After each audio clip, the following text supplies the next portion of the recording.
출애굽기 20장 12절 같이 읽겠습니다. 내 부모를 공경하라. 그리하면 내 하나님 여호와가 내게 준 땅에서 내 생명이 길리라. 아멘. 오늘이 마침 어버이날이네, 그죠? 예, 한국 떠난 지 너무 오래되셔가지고 5월 8일이 어버이날이라고 하는 거 잘 기억 못 하시죠? 여기는 그 마더스데이가 있는 것 같아요. 돌아오는 주일이 마더스데이라고 제가 알고 있는데요. 원래 어머니 날이었다가 어버이날로 아버지들이 이렇게 데몬스트레이션 해가지고 그렇게 어버이날로 바뀌었다는 그런 얘기가 있는 것 같습니다. 아무튼 어머니날 이래도 사실은 부모님을 다 의미하는 그런 날이죠. 우리 오늘은 내 부모를 공경하라. 십계명의 5번째 계명에 대해서 잠깐 말씀을 나눠보도록 하겠습니다. 십계명이 총 10가지 계명인데 우리 두 부분으로 나눌 수 있다고 그랬죠. 1계명에서 4계명까지는 하나님에 대한 계명이죠. 1계명은 나 외에는 다른 신을 내게 있게 하지 말라. 두 번째 계명은 너를 위하여 새긴 우상을 만들지 말고 그것들에게 절하거나 섬기지 말라. 3계명은 뭡니까? 내 하나님 여호와 이름을 망령되이 부르지 말라, 일컫지 말라. 4계명은 안식일을 기억하여 그날을 거룩하게 지켜라. 그날은 하나님이 모든 것을 만드신 날이고, 또 신명기에 보면 너희를 종되었던 애굽 땅에서 구원해 내신 날이기 때문에 그날을 기억하여 거룩하게 지켜라, 그렇게 말씀하셨습니다.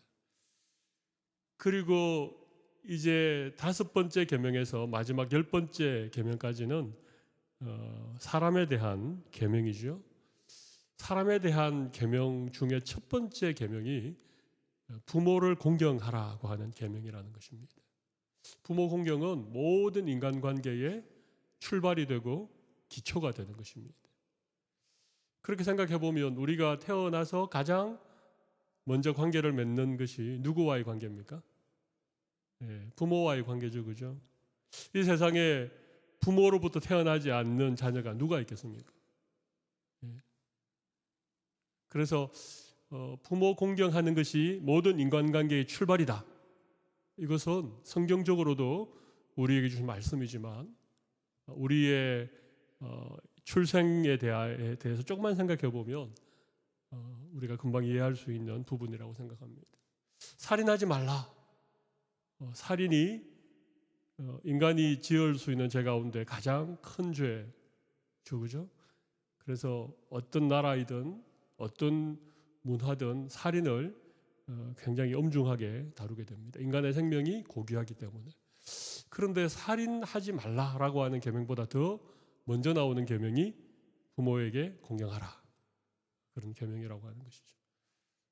사실 부모가 아니면 어떻게 우리가 이 세상에 존재할 수 있었겠습니까? 우리가 갓난둥이로 태어나서 자라는 동안 부모의 손길이 아니면 우리가 어떻게 자라날 수 있겠습니까? 사실은 이 부모 공경은 십계명에서도 가장 중요하게 또 가장 먼저 다루는 그런 계명일 뿐만 아니라 인간이 살아가는 모든 삶 속에 가장 중요한 관계이고 또 가장 중요한 그런 천륜이 부모 공경이라고 하는 것입니다.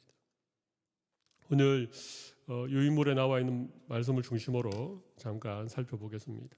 십계명 제5계명은 사람에 대한 6계명 중 첫 번째에 해당하는 것으로 모든 인간관계의 가장 기본이 되는 계명이라고 할 수 있습니다. 부모를 공경하지 않는 것은 살인하는 것보다 더 중요하게 다루어지고 있음을 눈여겨볼 필요가 있습니다. 천륜이 무너지는 이 시대에 더욱더 깊이 생각해야 될 말씀입니다. 디모데 후서 3장 1절 2절에 보면 말세에 고통하는 때가 이르게 될 것이다. 말세에 고통하는 때가 이르게 될 것이다. 그때 사람들은 자기를 사랑한다. 그리고 뭐 돈을 사랑하고 교만하고 비방하고 이런 얘기가 나오다가 어떤 말씀이 나옵니까? 부모를 거역한다. 예. 그러니까 마지막 때가 이르면 이 고통하는 그런 시대가 다가오는데, 이 시대의 특징이 무언가 하면 사람들이 자기 자신을 사랑하고 돈을 사랑하고 부모를 거역하는 시대가 온다는 것입니다. 예. 요즘 부모 자식 간에 입에 담을 수 없는 그런 일들이 종종 일어나기도 하고, 그런 뉴스를 우리가 접할 때마다 정말 참 만세가 됐구나, 주님이 빨리 오셔야 되겠구나, 그런 생각을 많이 합니다. 하나님은 부모를 공경하라, 그렇게 말씀하셨습니다. 신명기 5장에 보면 똑같은 말씀이 나오죠. 똑같은 말씀 나오는데, 너는 내 하나님 여호와께서 명령한 대로 내 부모를 공경하라. 그리하면 내 하나님 여호와가 내게 준 땅에서 내 생명이 길고 복을 누리리라. 출애굽기에는 그냥 여호와가 내게 준 땅에서 내 생명이 길리라 하고 끝이 났는데, 신명기에는 한 가지 더 붙어 있죠. 뭐가 붙어 있습니까? 내 생명이 길고 복을 누리리라. 그냥 우리가 오래 사는 것이 축복이 요즘은 아니죠. 병약하고 불행하게 오래 사는 것은 오히려 고통일 수 있는데, 생명이 길고 살아가는 동안 복을 누리게 될 것이다. 이게 부모 공경에 대한 약속이죠. 그래서 사도 바울은 이 부모 공경에 대한 계명을 약속 있는 첫 계명이다. 제가 유인물에 에베소서 6장에 있는 말씀을 적어 놓았죠. 자녀들아, 주 안에서 내 부모에게 순종하라. 이것이 옳으니라. 내 아버지와 어머니를 공경하라. 이것은 약속이 있는 첫 계명이니 이로써 내가 잘되고 땅에서 장수하리라. 부모 공경하면 장수합니다. 그런데 그냥 오래 사는 것이 아니라 잘되고 복되게 오래 산다는 것입니다. 부모 공경에 이런 약속이 있죠. 십계명을 보면 하지 말라는 말씀이 많이 나옵니다. 그런데 하라라고 하는 계명도 있습니다. 그 중에 부모를 공경하라, 하라고 하는 명령이죠. 또 하라는 명령이 어디 나옵니까? 우리 지난 수요일에 배웠던 안식일을 기억하여 거룩하게 지켜라. 그렇죠? 그리고 십계명에는 약속이 붙어 있는 계명이 2개가 있습니다. 부모를 공경하라. 그러면 땅에서 잘 될 것이다. 장수할 것이다. 그리고 또 약속이 붙어 있는 계명이 몇 번째일까요? 2번째 계명, 그죠? 나를 사랑하고 내 계명을 지키는 자에게는 천대까지 은혜를 베풀겠다. 다 하지 말라는 계명인데 4계명과 5계명, 안식일을 기억하여 거룩하게 지켜라, 또 내 부모를 공경하라, 2계명만 하라고 그렇게 명령하는 계명이고, 또 딱 2계명만 약속이 주어져 있는데, 하나는 그 2번째 계명이죠, 그죠? 너를 위하여 새긴 우상을 만들지 말고, 거기에 나를 사랑하고 내 계명을 지키는 자에게는 은혜를 베풀겠다. 그리고 또 약속이 붙어 있는 계명이 5계명입니다. 내 부모를 공경하라. 그리하면 내 땅에서 네가 장수할 것이다. 내 생명이 길 것이다. 그러니까 이 딱 5계명이 말이죠. 5계명이 부모를 공경하라, 하라라고 하는 계명이고, 또 그렇게 할 때 하나님이 복을 약속하신 계명이 5계명이에요. 5계명이 굉장히 중요한 계명입니다.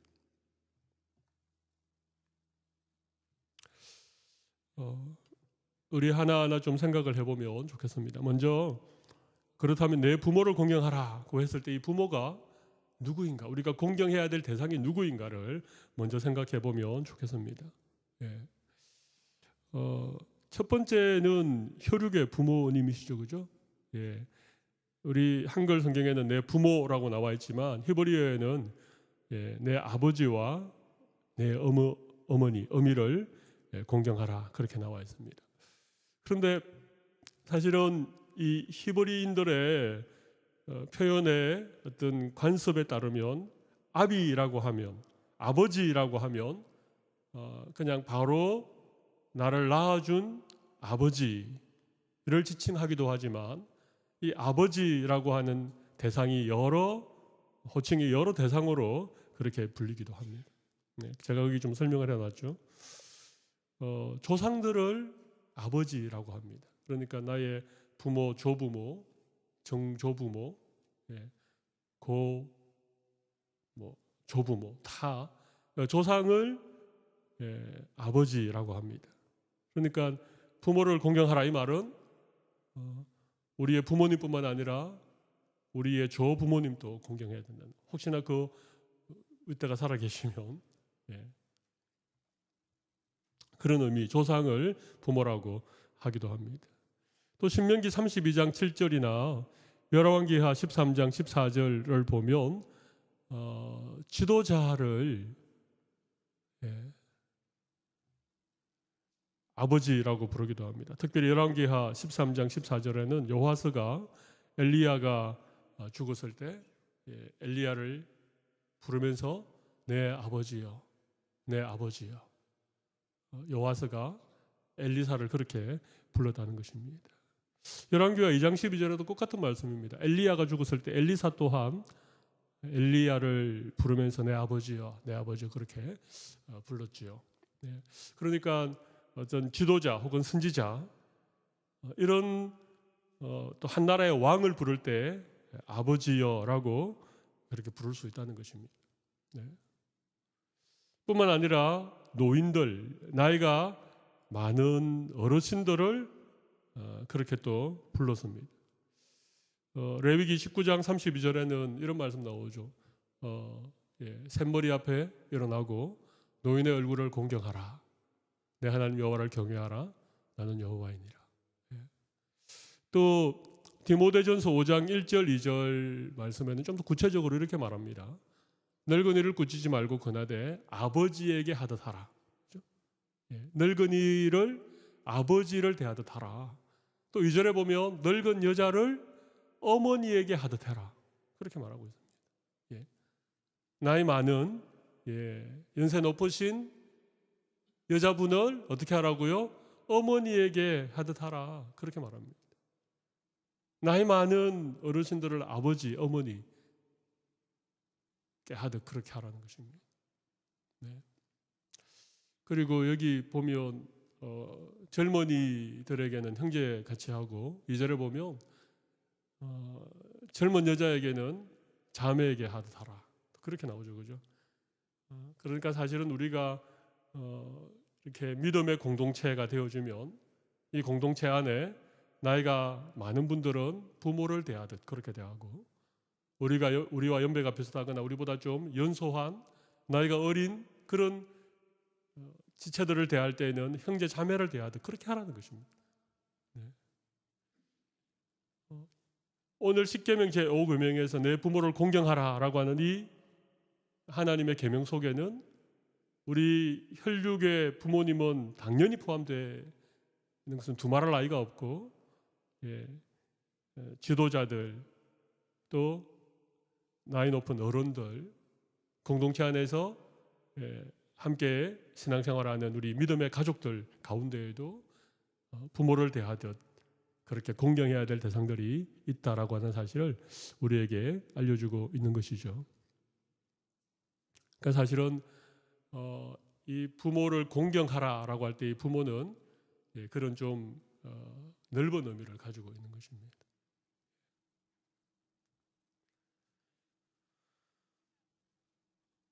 그러면 어떻게 공경할 것인가? 공경의 방법. 공경이라고 하는 단어에 해당하는 히브리어는 카바드입니다. 카바드. 이 카바드의 뜻은 무겁다 그런 의미입니다. 무겁다. 부모님을 공경하라 이 말은 부모님을 무겁게 여겨라.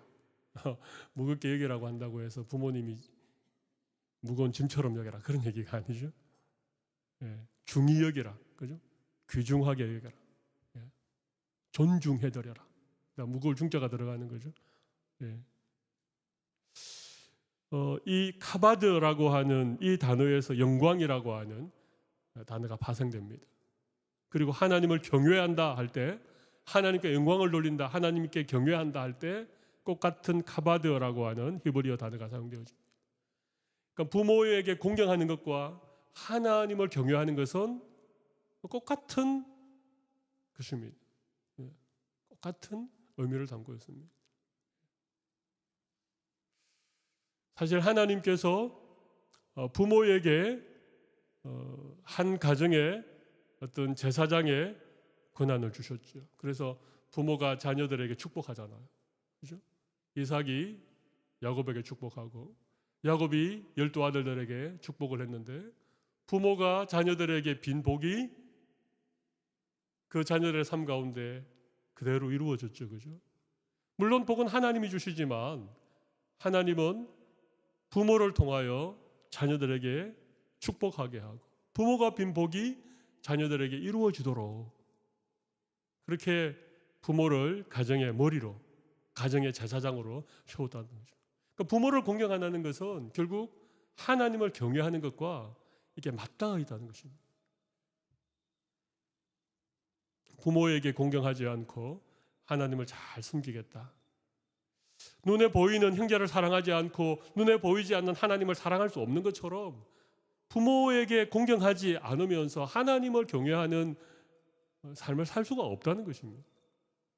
그런 얘기는 제가 밑에 조금 더 하겠습니다만은 아무튼 공경이라는 것은 카바드이고 이건 무겁다라고 하는 의미인데 하나님을 경외한다, 부모를 공경한다, 다 똑같은 단어가 사용되어졌다 그렇게 말하는 것입니다. 영어로 말하면 honor입니다. 좀 영예롭게 하다 그런 말이죠, 그죠? 존중해드린다 그런 의미죠, 그죠? 그러니까 부모님을 존중해드리는 거예요. 따라서 부모를 공경한다는 의미는 첫 번째는 존경한다 그런 의미가 있습니다. 존경한다. 우리 부모는 아무리 생각해도 별로 존경할 만한 분들은 아니셔. 혹시 그렇게 생각하는 분들이 간혹 계실지 모르겠습니다.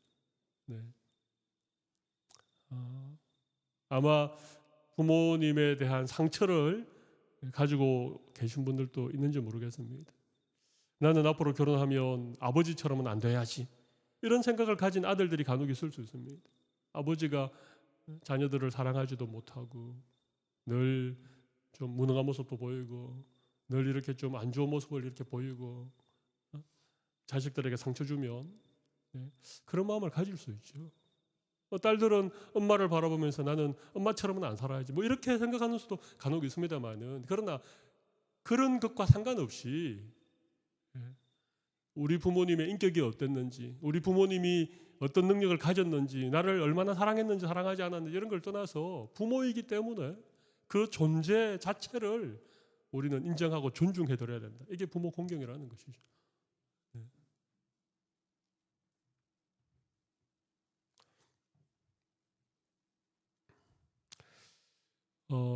에베소서 6장 1절에는 우리가 앞서 찾아본 본문입니다만은 거기 보면 주 안에서 순종하라 그렇게 말씀하시죠. 그러니까 순종하는 것입니다. 부모님께 순종해야 되는데 주 안에서 순종하라 그렇게 말씀하시죠. 여러분 주 안에서 순종하는 게 뭘까요? 어떤 분들은 이 말씀을 이렇게 해석을 하는 걸 제가 들었습니다. 저도 그렇게 간혹 설명을 하기도 했습니다만은 예수 안 믿는 부모님이 교회 가지 말라. 이건 어겨도 된다. 그건 부모님에게 불순종하고 그냥 내가 교회 가는 것이 맞다. 주 안에서라는 것은 그런 의미다. 그렇죠? 그 말이 맞습니까? 별로 생각 안 해보셨으면 지금 한번 생각해 보시죠. 주 안에서 순종하라 이 말이 부모님이 어떤 것을 나에게 말씀하실 때 내 어떤 믿음의 기준이나 아니면 어떤 성경의 기준에 맞추어 보아서 그게 성경적으로 혹은 주님 안에서 순종할 만한 것이면 순종하고, 이건 믿음의 기준으로 보아서는 이거는 내가 순종하지 않아도 될 거다, 그러면 순종하지 않아도 된다. 그걸 나누는 게 주 안에 순종하라, 그런 의미입니까? 여러분들 그렇게 많이 설명을 들어오셨죠? 그죠? 예. 옛날 목사님들 다 그렇게 가르쳤습니다. 주 안에 순종하라, 이걸. 예. 부모가 하는 말은 무조건 순종하라, 그게 아니고. 예.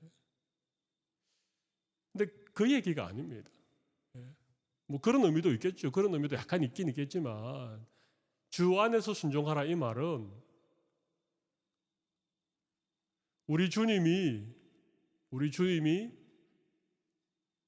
아버지이신 하나님께 어떻게 순종하셨습니까? 예, 죽기까지 순종하셨죠. 예, 죽기까지 순종하신 거예요. 내 뜻대로 마옵시고 아버지의 뜻대로 되기를 원합니다. 그게 예수님께서 아버지 하나님께 순종하셨던 모습이죠. 주 안에서 순종하라고 하는 것은 주님이 하나님 아버지께 순종한 것처럼 순종하라, 이런 의미가 훨씬 더 강한 의미입니다. 그게 훨씬 더 강한 의미입니다. 네.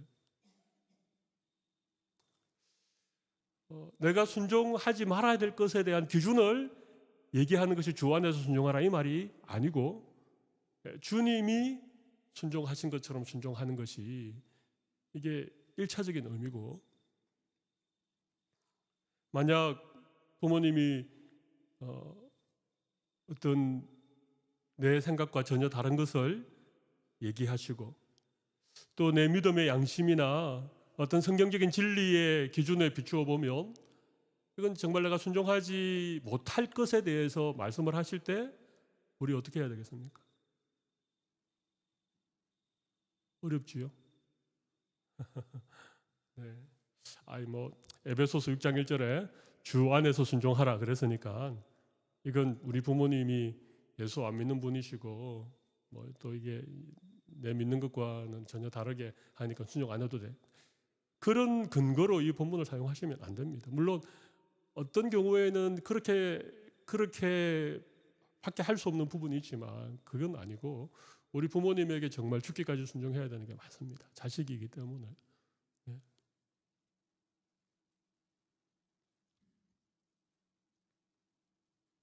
공경하는 마음으로, 예, 우리 부모님에게 순종을 해야 되죠. 그래서 가급적이면 순종하려고 먼저 노력하고, 예, 또 부모님의 말씀을 최대한 거스르지 않는 면에서 또 내가 가지고 있는 생각을 또 부모님에게 이렇게 지혜롭게 이렇게 소통하고 하는 것들이 필요하죠, 그죠? 네. 그러니까 부모를 공경하는 것이 전제가 되어지면 주 안에서 순종하는 게 가능해지는 거예요. 근데 부모에 대한 공경이 없으면 이 주 안에서 순종하라고 하는 것을 순종하지 않아도 되는 어떤 기준으로 그렇게 우리가 생각할 수 있다는 것입니다. 예를 들면 이런 경우를 생각해 볼 수 있습니다. 우리 오늘 청년들도 왔는데 내가 사랑하는 어떤 여인과 결혼을 하기 원하는데 부모가 계속 반대를 해요. 그럴 경우에는 어떻게 하면 되겠습니까? 부모가 반대하면 부모님의 말씀에 순종을 해야 되니까, 그죠? 반대하는 결혼을 안 하는 게 좋겠죠, 그죠? 네. 그러면 또 평생 결혼을 못 하게 될지도 모르니까, 나는 정말 마음에 들고, 나는 정말 이 사람이 하나님이 예정하신 나의 반쪽이라고 생각하는데 부모님의 생각이 다를 수 있잖아요, 그죠? 네. 그럴 경우에 어떻게 하면 좋겠느냐는 말입니다. 요즘 자식이 이기는 부모가 없으니까 부모가 아무리 반대해도 내가 사랑하는 사람과 결혼하겠다는데 누가 말릴 것인가? 만약 그런 생각을 가지고 있다면 오늘 내 부모를 공경하라라고 하는 이 5계명의 정신과는 다른 것이죠, 그죠? 그럼 부모를 공경하는 것이 아니잖아요. 네. 어떤 경우에는 부모를 무시할 수도 있고, 부모님의 생각과 전혀 상관없이 내 마음대로 그렇게 살아가는 모습이죠. 그럴 경우가 참 많습니다. 여기 우리 부모님들 계신데 뭐 그런 경험이 있으신 분도 있고 아직 그런 경험이 없으신 분도 있지만 가급적이면 자녀가 누구를 데려와서 내가 이 사람과 결혼하겠습니다 하면 웬만하면 기도하고 웬만하면 허락하는 게 저는 좋다고 생각합니다. 네. 근데 뭐 어떤 이유에서든 반대할 수 있잖아요. 그때 자녀들은 어떻게 해야 되겠습니까?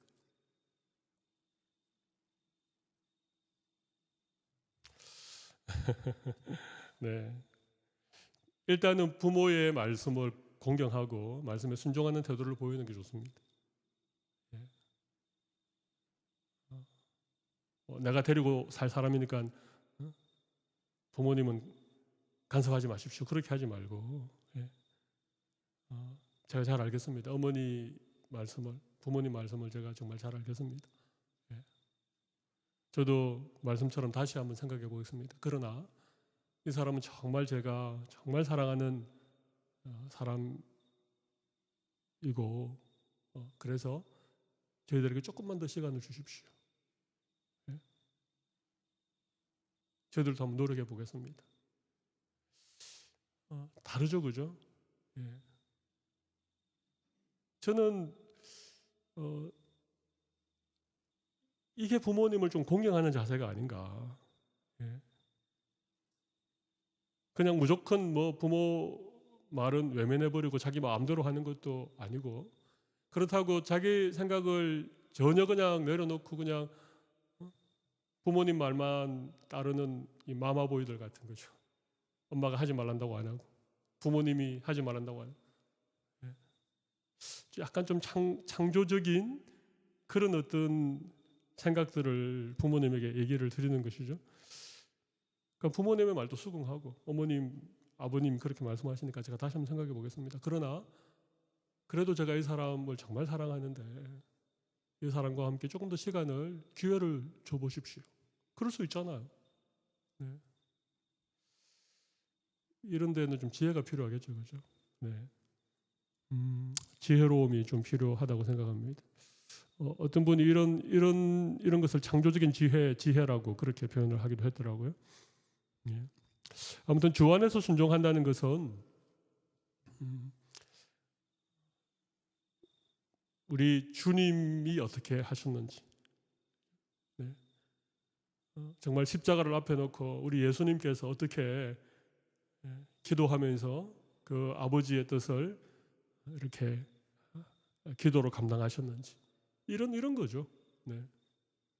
그래서 주 안에서 순종하라의 이 말은 우리 주님처럼 그렇게 순종하라 그런 의미가 훨씬 강한 말씀이라고 생각을 할 수 있습니다. 제가 아주 어렸을 때 주일학교 다닐 때 주일학교 그 선생님이 또 주일학교 가르쳤던 전도사님이 이런 얘기를 해주신 기억이 제가 아직도 제가 기억나는 게 있는데 그 옛날에 안 믿는 집에서 교회를 다니는 주일학교 아이들 있지 않습니까? 그죠? 근데 부모님이 아이들이 교회 가는 걸 너무 싫어하니까 꼭 토요일만 되면 일을 산더미처럼 시키는 거예요. 그죠?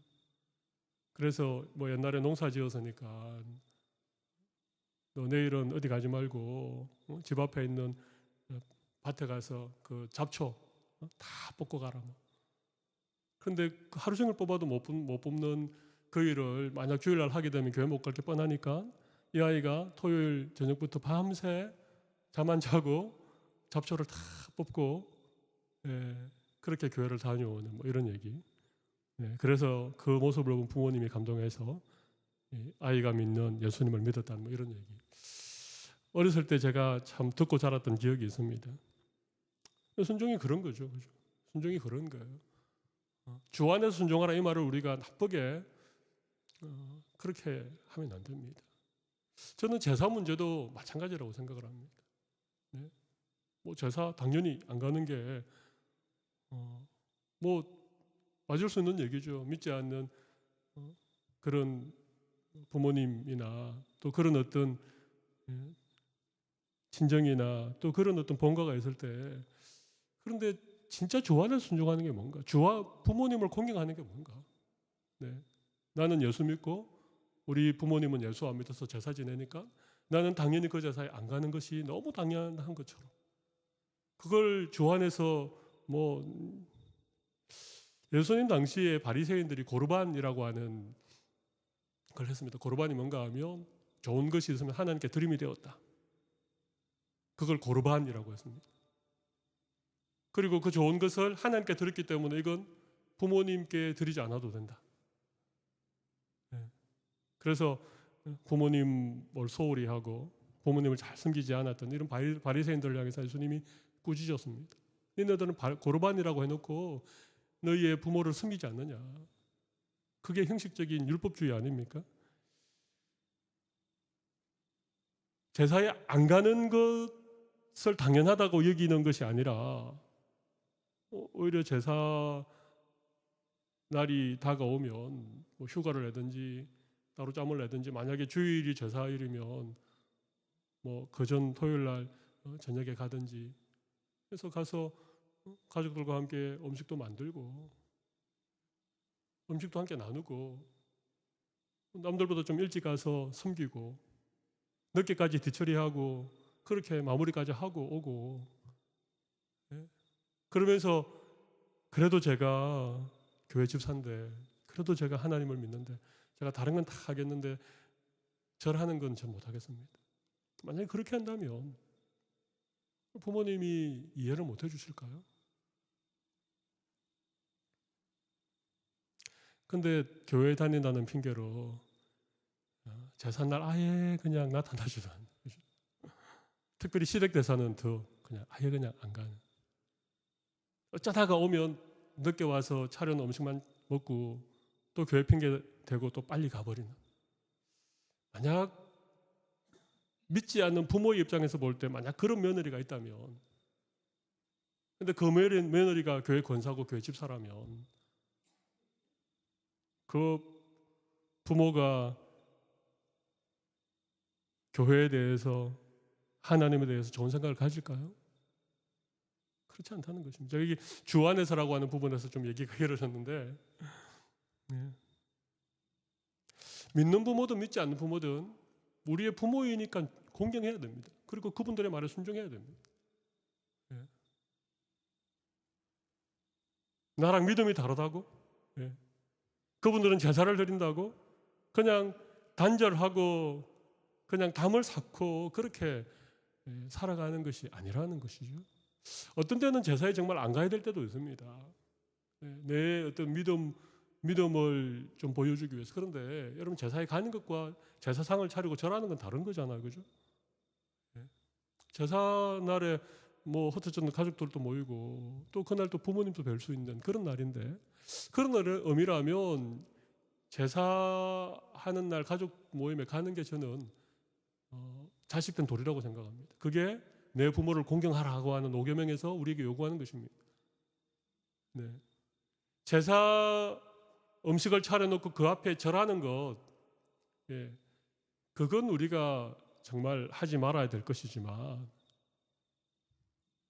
제사 자체를 아예 그냥 내가 예수 믿는다는 단 한 가지 이유만으로 만약 안 간다. 그리고 평소에 더 잘하면 괜찮습니다. 제삿날 아닌 다른 날 자주 부모님 봐서 뵙고 자주 맛있는 것도 사드리고 좋은 데도 모시고 자주 다니면 제삿날 하루 안 가도 아무 상관없습니다. 그건 정말 부모를 공경하는 것입니다. 근데 평소에도 맨날 뭐 교회 바쁘고 교회 모임 있고 뭐 그러면서 제삿날조차도 안 가면 믿는 자식이 하나님께 욕보이는, 그렇지 않겠습니까?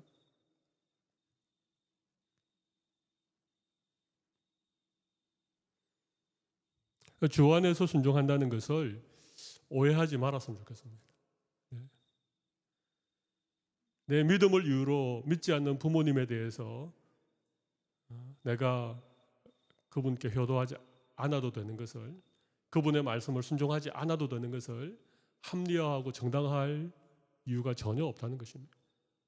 믿는 부모든 믿지 않는 부모든 나를 낳아주신 부모님에게 공경하는 것, 그리고 주 안에서 순종하는 것, 이것이 십계명 제5계명이 우리에게 명령하고 있는 말씀이라고 하는 것이죠.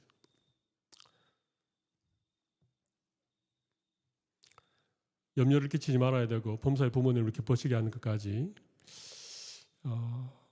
그런 것들이 좀 포함되는 계명이라고 생각을 합니다.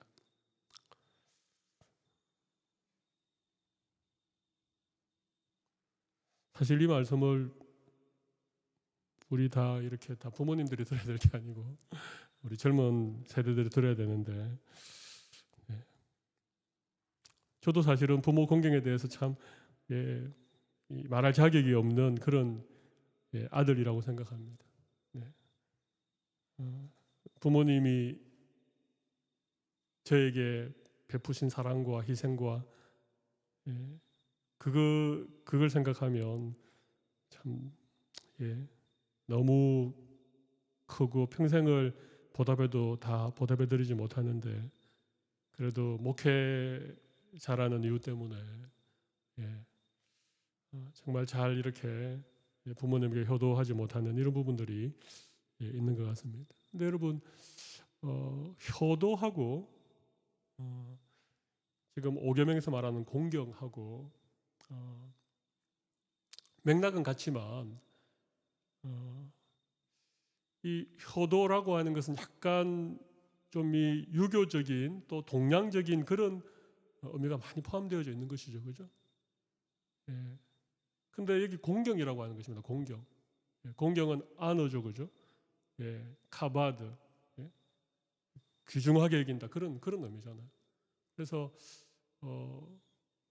뭘 좋은 걸 사드리고 뭐 좋은 데를 데려가드리고, 그것도 사실은 중요하지만 그보다 더 중요한 것은 부모님을 향한 우리 마음의 자세가 훨씬 중요하다는 것입니다. 그래서 좀 사랑한다라는 진심 어린 표현도 좀 하시고 정말 감사의 어떤 그런 마음을 좀 표현하는 이런 것들이 훨씬 부모를 공경하는 것이라고 저는 생각합니다. 정말 마음으로부터 우러나오는 그런 어떤 효도, 이게 진짜 효도죠, 그죠? 자, 네 번째 부모 공경의 이유가 무엇인가 하면, 첫 번째는 하나님의 명령이기 때문에 그렇습니다. 약속 있는 첫 계명, 제5계명, 사람에 대한 계명 가운데 첫 번째 계명이 부모 공경입니다. 하나님의 많은 명령들 가운데 가장 중요한 명령이기 때문에 그렇습니다.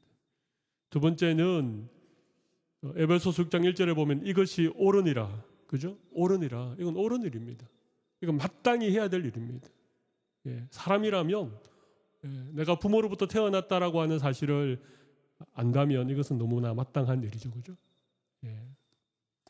그리고 세 번째 이유는요, 부모를 공경하지 않으면 하나님을 공경할 수 없기 때문에 그렇습니다.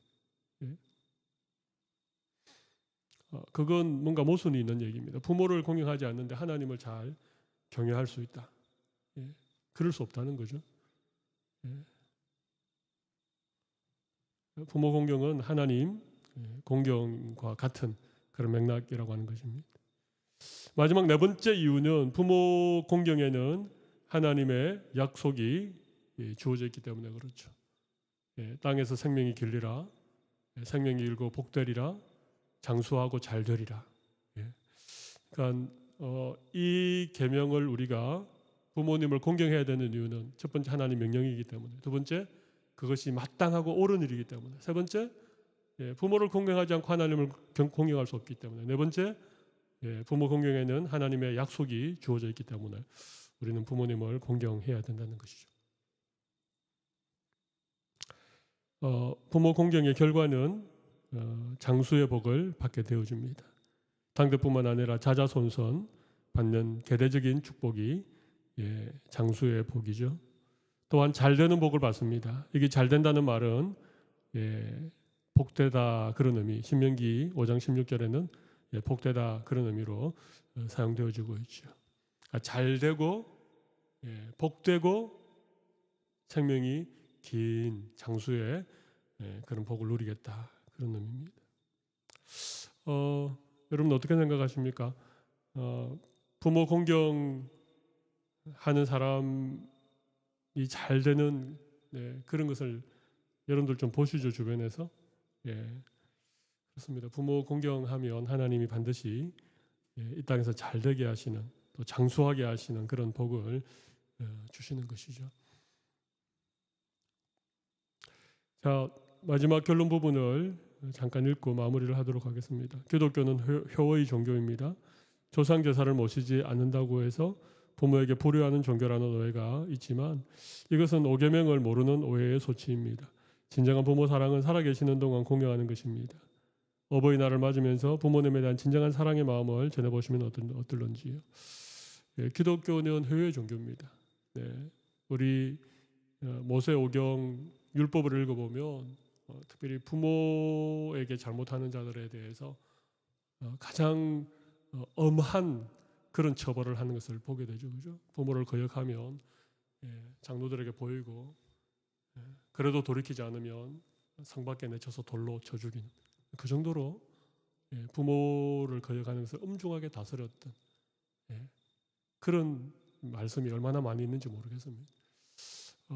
뭐 효에 대해서는 세계 모든 종교가 다 부모에게 효도하라 그렇게 가르치면 이건 뭐 근데 문제는 그렇게 해도 참 부모에게 효도하는 것이 쉽지 않은 그런 시대가 되어진 것 같습니다.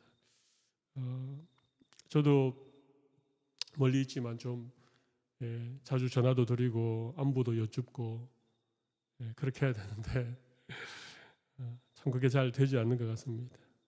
가끔 전화 드리면 너무 반가워하시고 또 저에게 격려가 되는 말씀을 해주시는 그런 어머님이 계신데 아무튼 우리 뭐 사실은 이 말씀 들으면 벌써 부모님 다 하늘나라 가시고 효도해야 될 부모가 없는 분들도 혹시 계실지 모르겠지만 그러나 정말 아직 부모님이 살아계시다면 연로하시지만 살아계시다면 살아계시는 동안에 정말 열심히 공경하고 또 효도할 수 있는 그런 우리 성도님들이 되면 좋겠고요. 결국 제사라고 하는 것은 살아있을 때 부모님을 잘 공경하지 못한 사람들이 혹시나 잘못될까 봐 그렇게 제사를 더 거대하게 거창하게 그렇게 모시지 않는가 그런 생각도 해봅니다. 살아계신 부모님을 공경하는 것 이것이 하나님께서 우리에게 주신 계명이죠. 그래서 다른 계명은 우리가 언제라도 아멘하고 순종하고 지킬 수 있지만 부모 공경에 대한 계명은 시간 제한이 있습니다. 부모님이 살아계실 때 내가 효도할 수 있는 기회가 아직 남아있을 때 할 수 있는 순종할 수 있는 계명이 부모 공경에 관한 계명입니다. 만약 우리에게 살아계신 부모님이 안 계시다면 제가 공경의 대상에 대해서 조금 더 확대해서 성경의 구절들을 통해서 여러분에게 말씀드렸는데 더 연로하신 분들 또 교회의 어떤 어르신들 이런 분들을 정말 부모를 대하는 마음으로 그렇게 공경하시면 그것도 하나님께서 기뻐 받으시고 우리의 삶을 통해서 하나님 은혜를 주신다 그렇게 생각을 해봅니다. 마지막으로 한 가지만 더 생각을 해보고 같이 기도하면 좋겠습니다.